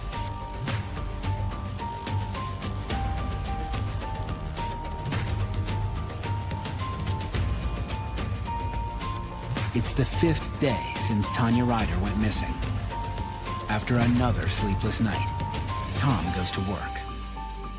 It's the only thing I knew to keep my mind from going over the endless scenario of possibilities. If I was doing nothing, I was thinking these horrific thoughts.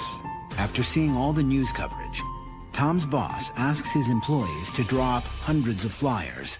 They email copies to as many people as they can. By 10 o'clock that morning, they had flyers from Canada all the way down to Oregon and all the way over to Utah. They, of all the people, knew what type of a couple Tom and Tanya Ryder were and how devastated Tom was. So anything that they could do and jump in and help him, they were there. At King County Police Headquarters, officials finally decide to hand Tanya's case to a detective. So we didn't find anything that really told us she left voluntarily, nothing that said she didn't leave voluntarily or had been a victim of foul play. So at that point, there certainly was enough questions as to where she was, so the detectives needed to do follow-up work beginning first thing Monday morning. To start the investigation, the detective needs Tanya's banking information, so police can track any recent activity on her accounts. We asked Tom what kind of credit cards, checking accounts does she have?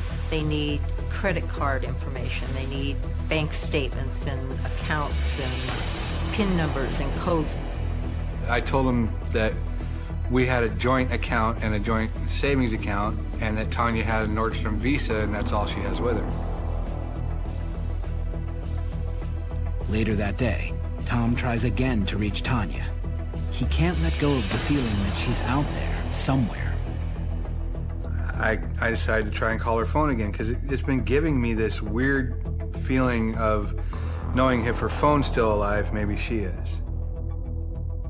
And when I called this time, it went straight to the message. It didn't ring at all. which meant the battery died. Whatever hope Tom has that Tanya is alive evaporates. There's nothing left that I can do. I've done everything that I can do. And inside me, something snapped. I kind of fell down and I couldn't get up. Can't move. Just when he's lost all hope, Tom's cell phone rings. It's the King County investigator. With some incredible news. Police have tracked activity on one of Tanya's bank accounts. We're going, whoa, what's going on here? Somebody's using that card. Coming up, a surprising tip leads police to an unexpected interrogation. Something's not right with this guy's story. And something's just not right with this guy's story. 9-year-old Tom Ryder is experiencing the single worst trauma of his life. His wife Tanya has disappeared. I'm feeling hopeless. I'm feeling completely powerless. But 4 days after Tanya's disappearance, police think they have a break. There is some activity on one of Tanya's bank accounts. The detective calls Tom and lets him know that there's a ray of hope. It basically gave me the impression that Tanya was alive, and that she was out there and she was okay.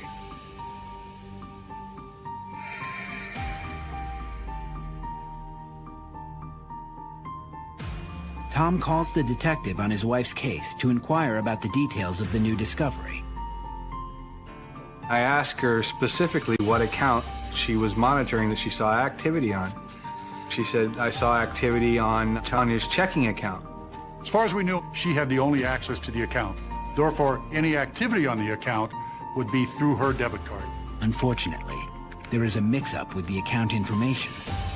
I said, that's a joint account. That was me. I put the gas in my truck because I was out looking for her and ran out of cash.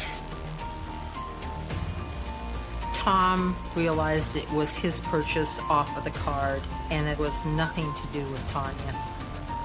And so he was again devastated. Amid the confusion, one thing becomes clear. There is no activity on any of the accounts that connect to Tanya Ryder.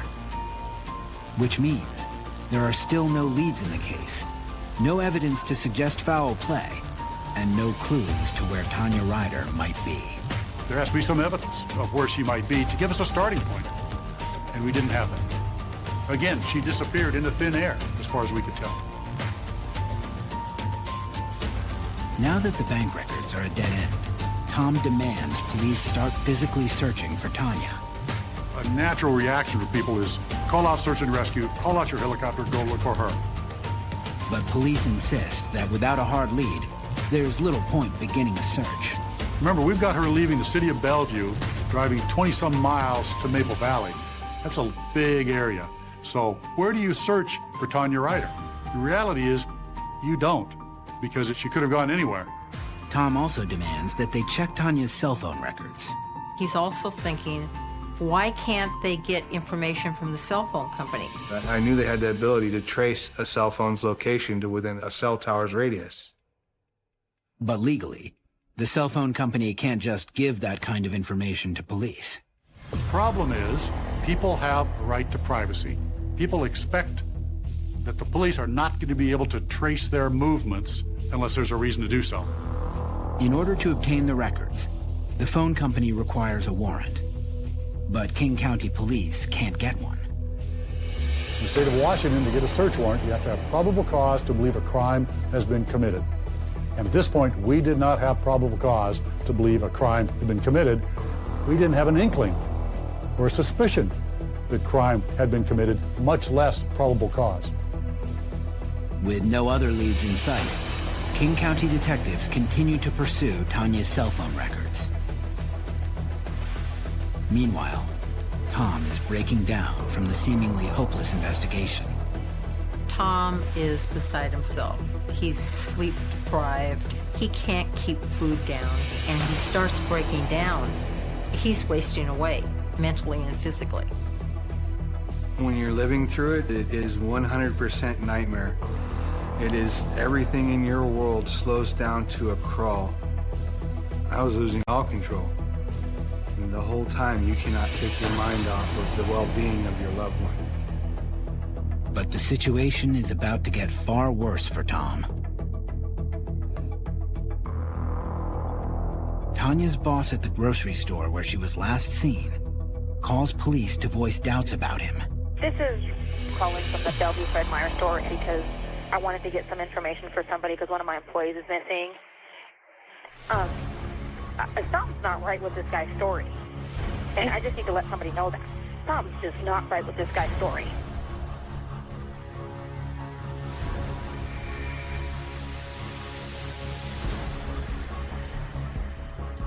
Eight days have now passed since Tanya Ryder disappeared.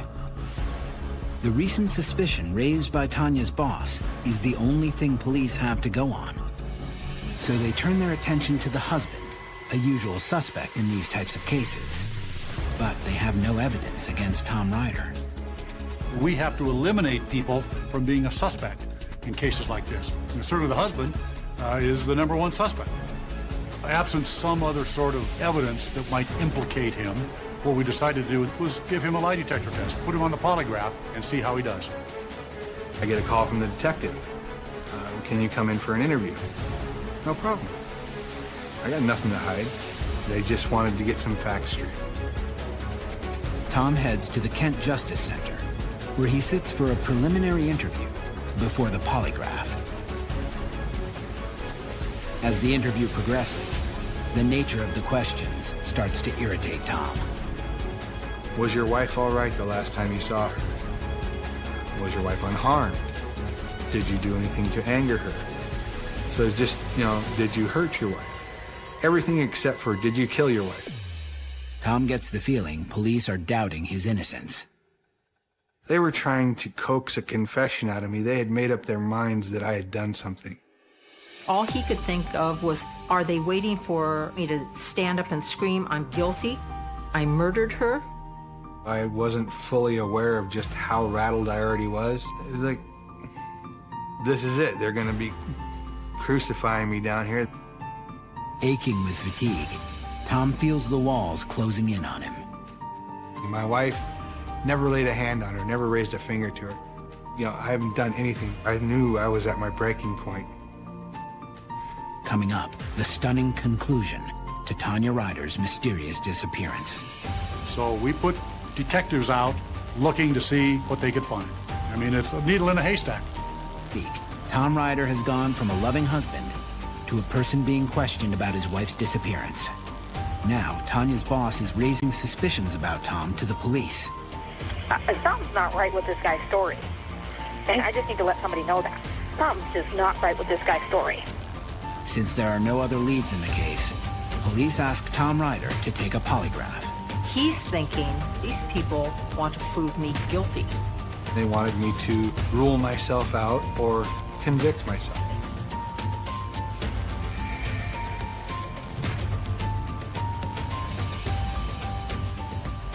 While following up on the lead from Tanya's boss, police are still pursuing a warrant so the phone company can release Tanya's cell phone records. This is something that took time and a tremendous amount of frustration that we couldn't get to those cell phone records. Finally, there's a break. A sympathetic judge signs the warrant, and police are able to retrieve Tanya's cell phone records. The information they obtain takes the investigation in a completely new direction. The detectives were able to look at the records and determine which tower was accessed. They were able to narrow that down into essentially a pie-shaped area 3 to 5 miles out in a particular direction. The latest is that it's actually hitting off the southeast of that tower. We can give you the latitude, longitude of that tower. Within this area is the highway Tanya Ryder takes on her daily commute. So now we know she was probably on her way home. So we put detectives out walking down that highway looking to see what they could find. We fan out on each side of the roadway and just start walking down the shoulder. And this is a state highway. There's a lot of traffic, 50,000 cars a day on this roadway. I mean, it's a needle in a haystack. As detectives are grilling Tom Ryder, police continue with the Maple Valley Fire Department to search desperately for any clues. It could have been just the phone tossed out of the car, or it could be the whole car, or nothing at all.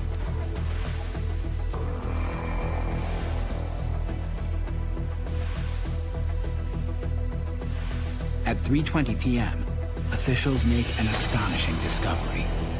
We found a vehicle about a quarter-mile south of the south end of Jones Road. He finds the car down an embankment off the highway, totally out of sight. But the car's down an embankment about 12 feet, upside down, and Tanya Ryder is hanging upside down, still in that car 7 days later. Rescue workers are in shock. They check inside the car to see if Tanya is alive. 170, start. We got movement. We got movement. County, I need an aid car, please. Okay. This is that missing female, Tanya Ryder, that was on the news. We found her vehicle, and she's still moving inside of it. Oh, my God, this was a car accident. I think a car accident, and she's been trapped for this long. Okay. Wow.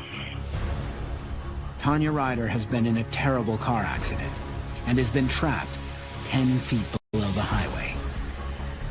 Almost unbelievably, 8 days later, she is still alive.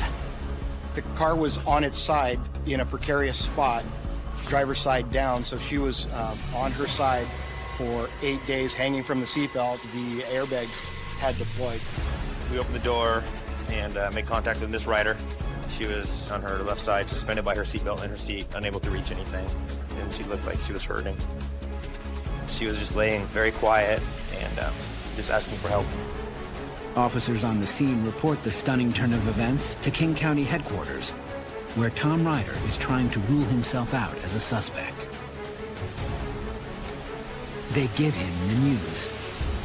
He said, "We found her car." It was at that moment, the moment that I almost collapsed, and I said, "Is she all right?" Miracle survivor, a woman missing for 8 days, turns up alive, trapped in her car, thanks to her cell phone. A woman who was missing for more than a week has turned up alive just as police were getting ready to question her husband about her disappearance. Her seatbelt suspended in her car. Ryder was dehydrated but conscious. Firefighters carefully remove Tanya from the car. She has been without any food or water for 8 days, and she is suffering many severe injuries. She was then placed in the back of the medic unit and then airlifted to Harborview Hospital.